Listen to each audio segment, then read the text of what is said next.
So, I'm going to tell you something real quick. I go outside my apartment this morning, and I look down. Fortunately, I look down, and there's a pile of shit in front of my apartment door.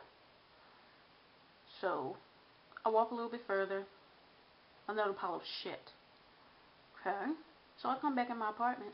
I write a note, taped on my neighbor's door. I put, "Your dog shat in front of my apartment door."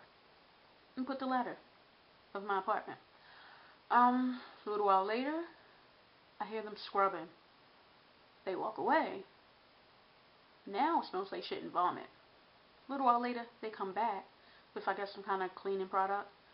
And now it smells like shit, vomit, cleaning product. So, what the fuck, for real? So, yeah, that's it in a nutshell. Quick to the point. That's just it. Yeah, more to come.